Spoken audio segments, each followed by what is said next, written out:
I watched Charm Circle and was really charmed by it. I'm sure you hear that pun all the time. But Yuri and Raya feel so unique, and yet throughout my life, I have met couples like them. Like, I have recognized those qualities. Can you give us a picture of why you wanted to create this movie, to share that connection with your parents? Yeah, I mean, there was two parts to that. There was one actually just making the film for the family because I wanted my parents to see what I saw. And, like my dad says towards the end, sometimes you're so in something you don't realize when something is a little bit off, right? Because you get so used to it. And I wanted to show them what I saw, both the good and the bad, right? And then just as you just said, if, the personal is universal, like you get so specific, it's difficult to do that. It's intense, but if people relate, that's very meaningful. And what was that conversation like to convince your family to be the center of this movie? And how was that filming? Honestly, the word convince is really too strong. I just asked and they said yes. It was over 5 years of filming, 6 years total with editing and before it came out. Wow. At Sheffield. So I wasn't shooting all the time. But when something was going on with the family, let's say when my younger sister Adina announced, polyamorous wedding, that seemed like a moment to like be around, and like capture in the moment. Otherwise, it was really, every few months coming by for a shoot. I really didn't notice that at all. I really felt like it was all like in like 2 months or something. That is spectacular. I was going to say Yuri and Adina show very different connections to religion and their heritage.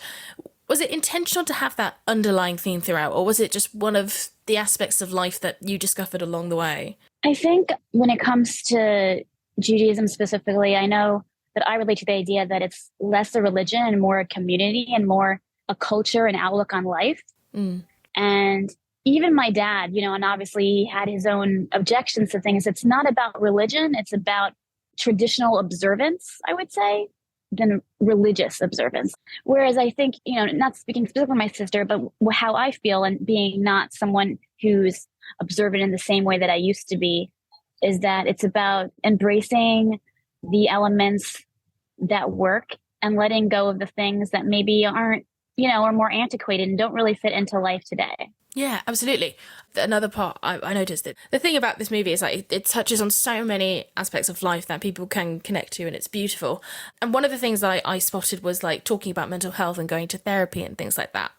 How was that for you about your mental health going through this process? It was, an up and down.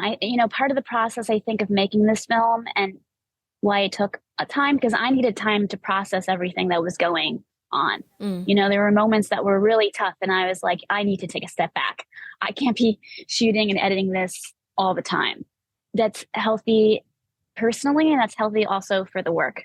Exactly. And all that work culminates in such a really wonderful and charming documentary. But what else can people expect, and what should they prepare for watching Charm Circle? Fred Armisen, one of the executive producers of the film, said it, I think, really well. He said, this is not a slice of life. Real issues are discussed here. And so be ready for that.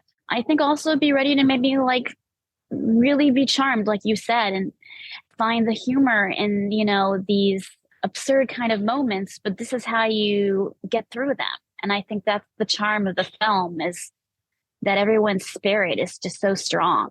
I know that people will find a lot of humour from this movie, as well as all of the topics that we've discussed. Those are all the questions I had. But is there anything else you'd like to add, or other aspects that people should know about? I'm in London, and so I'm gonna be there. I love to engage with people and talk about it because it has so much going on in the mental health and like community sphere.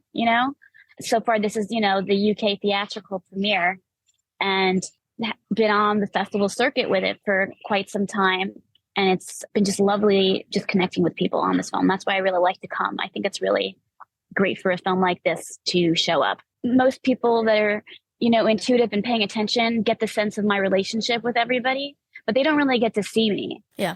And I stand by this film, and I want to show up and show that like you can come from maybe a difficult home life and find success in certain ways. You can turn these things into really positive, growing experiences. That's beautiful. Thank you. Thank you so much, Nira, and enjoy your time in London. Thank you for this talk and for helping spread the word. And I'm so glad that the film resonated with you and that you enjoyed it. I always love to hear it. Yes, thank you.